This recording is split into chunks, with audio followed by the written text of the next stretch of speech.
नमस्कार, स्वागत है आपका श्रद्धा संवाद में और मैं हूं श्रद्धा। आज हम बात करेंगे सावन माह के शुक्ल पक्ष की एकादशी की, जिसे हम पुत्रदा एकादशी के नाम से जानते हैं और इसे पवित्रा एकादशी भी कहा जाता है। आज के इस विशेष वीडियो में हम न सिर्फ एकादशी की पौराणिक व्रत कथा सुनेंगे, बल्कि इसके पीछे छिपे उन गूढ़ रहस्यों और तर्कों पर भी चर्चा करेंगे जो शायद ही आपने पहले कहीं सुने होंगे। आज के वीडियो में हम जानेंगे इस एकादशी को पवित्रा एकादशी क्यों कहते हैं, रेशम के धागे का भगवान से क्या संबंध है, और सबसे बड़ा और अहम प्रश्न, जो चीज कीड़े बनाते हैं उसे हम पवित्र कैसे मान सकते हैं। साथ ही व्रत की विधि, दान का महत्व और आपकी जिज्ञासाओं का समाधान करने वाले और भी कई महत्वपूर्ण प्रश्न। तो चलिए बिना देर के शुरू करते हैं हम आज का यह विशेष संवाद। सबसे पहले हम जानते हैं पुत्रदा एकादशी व्रत का महत्व और रहस्य। पुत्रदा एकादशी का व्रत मुख्य रूप से संतान प्राप्ति और संतान के सुख समृद्धि और उसकी लंबी आयु की कामना के लिए किया जाता है। पुत्रदा का अर्थ है संतान देने वाली, और इसीलिए यह व्रत निसंतान दंपतियों के लिए संतान सुख पाने और संतान संबंधी समस्याओं के निवारण हेतु अत्यंत ही फलदायी माना जाता है। यह एकादशी साल में 2 बार आती है। पुराणों के अनुसार यह व्रत करने वाले को सुयोग्य संतान, पुत्र या पुत्री का आशीर्वाद प्रदान करती है।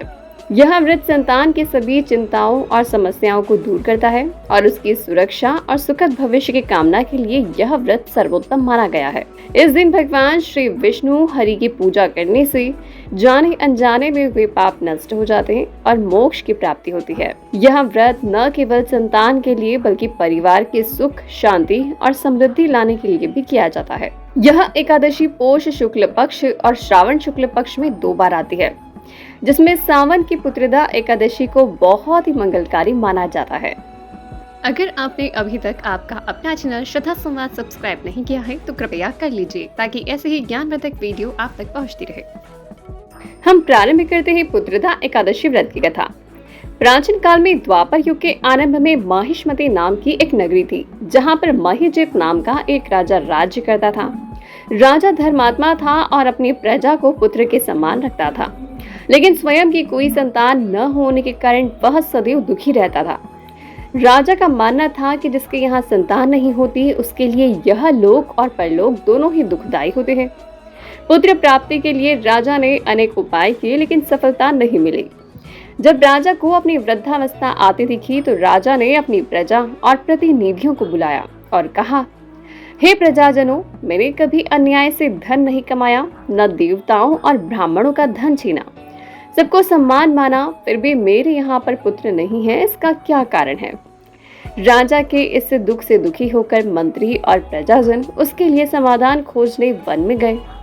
वहां पर उन्हें परम तपस्वी, शास्त्रों के ज्ञाता लोमेश ऋषि के दर्शन प्राप्त हुए। प्रजा ने राजा का दुख लोमेश ऋषि को सुनाया और ऋषि लोमेश ने ध्यान लगाकर राजा के पूर्व जन्म का वृतांत बताया। उन्होंने कहा, पूर्व जन्म में यह राजा एक निर्धन वैश्य था और उसने कई बुरे कर्म किए थे। एक बार ज्येष्ठ मास की द्वादशी के दिन वह 2 दिन से भूखा प्यासा था और एक जलाशय पर जल पीने गया। वहीं एक प्यासी गाय भी जल पी रही थी। राजा ने उस प्यासी गाय को हटाकर स्वयं जल पी लिया, लेकिन एकादशी के दिन भूखे रहने से उसे यह राज्य तो मिला, लेकिन प्यासी गाय को जल पीते समय हटाने के कारण उसे पुत्र वियोग का दुख सहन करना पड़ रहा है। प्रजा ने जब पाप मुक्ति का लोमेश ऋषि से उपाय पूछा तो लोमेश ऋषि ने कहा, श्रावण शुक्ल पक्ष की एकादशी, जिसे पुत्रदा एकादशी कहते हैं, उसका आप सभी मिलकर व्रत करें और रात्रि जागरण करें, और इसका पुण्य फल राजा को देने से उनके पाप नष्ट होंगे और उन्हें पुत्र की प्राप्ति होगी। ऋषि की आज्ञा मानकर प्रजा और राजा ने पूर्ण श्रद्धा के साथ व्रत किया। इसके प्रभाव से रानी ने गर्भ धारण किया और समय आने पर एक अत्यंत ही तेजस्वी पुत्र को जन्म दिया। इसीलिए इस एकादशी को पुत्रदा एकादशी कहते हैं। अब हम जानते हैं व्रत की विधि, इस दिन क्या करना चाहिए और क्या नहीं करना चाहिए। इस दिन सुबह जल्दी उठकर स्नान करें और भगवान विष्णु के बाल स्वरूप या गोपाल जी की पूजा करें। पीले वस्त्र पहने, पंचामृत से पूजन अभिषेक करें, पवित्रा अर्पित करें और ओम नमो भगवते वासुदेवाय मंत्र का जप करें। दीपदान और अन्नदान का भी इस दिन विशेष महत्व है। एकादशी पर चावल का सेवन वर्जित है और किसी की निंदा न करें और क्रोध करने से बचें। अगर आपने अभी तक आपका अपना चैनल श्रद्धा संवाद सब्सक्राइब नहीं किया है तो कृपया कर लीजिए ताकि ऐसे ही ज्ञानवर्धक वीडियो आप तक पहुंचती रहे। अब चलते हैं हम उन सवालों की ओर जो हर जिज्ञासु भक्त के मन में उठते हैं। सबसे पहले हम जानते हैं कि पुत्रदा एकादशी को पवित्रा एकादशी क्यों कहा जाता है। पुत्रदा एकादशी को पवित्रा एकादशी कहने के पीछे कई महत्वपूर्ण कारण हैं, जैसे इस दिन भगवान को रेशम की माला पहनाई जाती है जिसे पवित्रा कहा जाता है, जिसे वर्ष भर की पूजा में हुई गलतियों की क्षमा मांगी जाती है। यह एकादशी सावन के पवित्र माह में आती है जो कि आत्मशुद्धि का भी प्रतीक है। यह एकादशी पाप का नाश करने वाली और आत्मा को शुद्ध करने वाली भी मानी जाती है। वैष्णव परंपरा में इसे पवित्रोपन्ना एकादशी भी कहा जाता है। इसीलिए यह एकादशी केवल संतान सुख नहीं बल्कि आत्मिक शुद्धि और पूजा की पूर्णता का भी पर्व है। भगवान को पहनाई जाने वाली पवित्रा का क्या महत्व है। पवित्रा केवल एक धागा नहीं है बल्कि बहुत गहरा आध्यात्मिक प्रतीक है। वर्ष भर की सेवा में हुई गलतियों के लिए क्षमा याचना करते हैं। इसे पहनने से पूजा पूर्ण मानी जाती है। इसे दोष निवारण उत्सव भी कहा जाता है और यह नकारात्मक ऊर्जा से रक्षा और आत्मशुद्धि का भी प्रतीक है।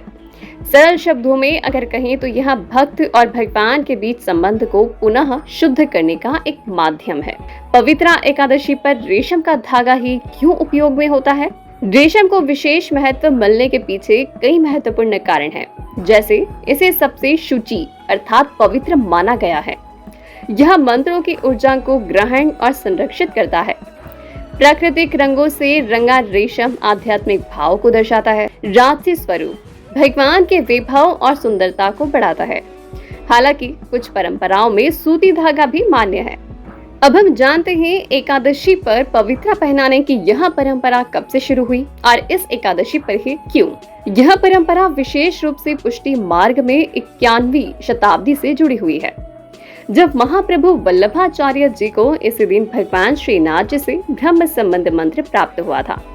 तब उन्होंने भगवान को रेशमी पवित्रा पहनाई थी। साथ ही सावन में झूलन उत्सव भी शुरू होता है, इसीलिए भगवान को नए आभूषण भी पहनाए जाते हैं। अब सवाल है कि रेशम तो कीड़ों से बनता है, फिर इसे पवित्र कैसे माना जाता है। यह सवाल बहुत ही महत्वपूर्ण है और इसका उत्तर भी शास्त्रों में मिलता है। शास्त्रीय सिद्धांत के अनुसार रेशम को आयोजीन अर्थात प्राकृतिक उत्पत्ति माना गया है। जैसे शहद, दूध, वैसे ही रेशम को शुचि अर्थात शुद्ध पवित्र की श्रेणी में लिया गया है। रेशम को ऊर्जा का सुचालक भी माना गया है। यह मंत्रों की शक्ति को लंबे समय तक बनाए रखता है, इसीलिए इसे पूजा के लिए योग्य माना गया है। अब यह प्रश्न आपके मन में भी आया होगा कि रेशम हिंसा अर्थात कीड़ों से बनता है, तो क्या यह भगवान को चढ़ाना सही है। यह एक संवेदनशील और जागरूक प्रश्न है। आजकल अहिंसक रेशम भी उपलब्ध है, लेकिन उसकी पहचान सुनिश्चित नहीं हो पाती। इसमें कीड़ों को मारे बिना भी धागा लिया जाता है, लेकिन धर्म में सबसे महत्वपूर्ण है भाव और भावना। इसीलिए यदि आपको रेशम से आपत्ति है तो आप रेशम का उपयोग न करें और किसी सूती धागे का उपयोग कर सकते हैं। क्या सूती धागे की भी पवित्रा बनाई जा सकती है। हाँ बिल्कुल, सूती धागा कपास के पौधे से बनता है और यह पूरी तरह से वनस्पति आधारित और अहिंसक है। इसमें हल्दी या केसर से रंग कर इसकी पवित्रा बनाई जाती है और यह सादगी, त्याग और सात्विकता का प्रतीक है। रेशम और सूती में से कौन सा सर्वश्रेष्ठ है। सबसे पहले हम आपको रेशम के बारे में बताते हैं। रेशम भव्य, मजबूत और ऊर्जा संचालक और राजसी माना जाता है। वही सूती सरल, शुद्ध, अहिंसक और सात्विक बताया गया है। निष्कर्ष यही है कि भगवान के लिए श्रेष्ठ वही है जिसमें आपका भाव सच्चा हो। अगर पवित्रा न ला सकें तो क्या करें। शास्त्रों में इसके लिए भी सरल उपाय बताए गए हैं। कलावा या मोली 12 या 24 तार लेकर गांठ लगाकर भगवान को अर्पित करें। तुलसी माला सबसे श्रेष्ठ विकल्प है। मानसिक पवित्रा मन में कल्पना करें और भगवान को अर्पण करें। भगवान भाव के भूखे हैं, वस्तु या दिखावे के नहीं। अब हम बात करते हैं पवित्रा बनाने की सरल विधि क्या है। आप घर पर भी पवित्रा बहुत आसानी से बना सकते हैं। तो सबसे पहले धागा लें, 24 तार का, 108 तार का या 360 तार का।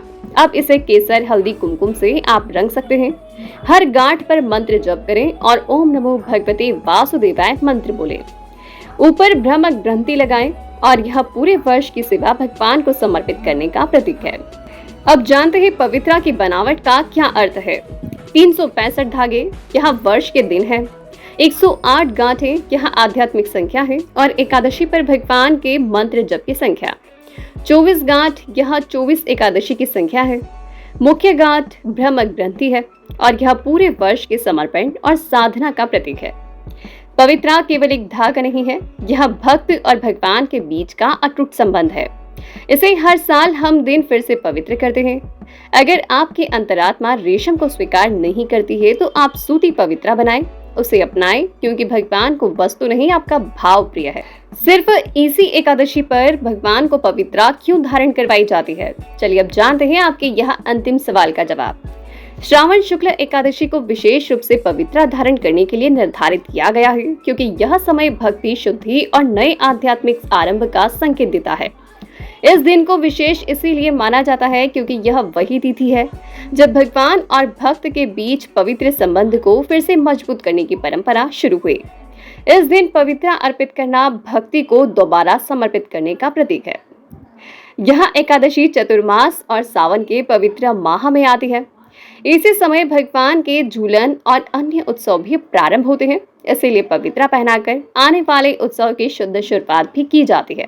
यह दिन आध्यात्मिक शुद्धि के लिए भी निर्धारित है और पवित्रा धारण कराना मतलब अपनी गलतियों की क्षमा मांगकर भक्ति को शुद्ध करना है। यह एकादशी जन्माष्टमी से पहले आती है, इसीलिए भक्त इस दिन खुद को और अपनी सेवा को तैयार करते हैं ताकि शुद्ध मन से भगवान का स्वागत कर सके। अगर आज की भाषा में समझें तो यह पवित्रा भगवान के साथ एक फ्रेंडशिप बेल्ट की तरह है। जैसे हम हर साल अपने खास दोस्तों को फ्रेंडशिप बेल्ट पहनाकर कहते हैं कि हमारा रिश्ता हमेशा बना रहे, वैसे ही यह एकादशी भी भगवान को पवित्रा पहनाकर हम कहते हैं कि प्रभु, हमारे बीच का यह पवित्र रिश्ता हमेशा बना रहे और जो भी गलतियां हुई हो उसे क्षमा करें। इसीलिए यह एकादशी खास है, क्योंकि यह सिर्फ पूजा नहीं बल्कि भगवान के साथ अपने रिश्ते को हर साल फिर से जोड़ने का एक विशेष दिन है। देखा जाए तो सनातन धर्म बहुत लचीला है। भगवान आपकी भावनाओं को देखते हैं, आपके भाव को देखते हैं और चाहे तो आप रेशम की पवित्रा चढ़ाएं या सूती की। महत्वपूर्ण यह है कि आपका मन पवित्र होना चाहिए। अगर आपको आज का यह श्रद्धा संवाद का विशेष संवाद अच्छा और ज्ञानवर्धक लगा है तो वीडियो को लाइक करें और कमेंट में जय श्री हरि, जय श्री महाकाल लिखना बिल्कुल ना भूलें। इस जानकारी को अपने मित्र और परिवार के साथ भी जरूर साझा करें ताकि वो भी इस महान परंपरा को समझ सके। ऐसे ही धार्मिक और ज्ञानवर्धक आध्यात्मिक जानकारियों के लिए आपके अपने चैनल श्रद्धा संवाद को सब्सक्राइब करें। मिलते हैं अगले वीडियो में, तब तक के लिए दीजिए इजाजत। नमस्कार, जय श्री महाकाल, जय श्री हरि।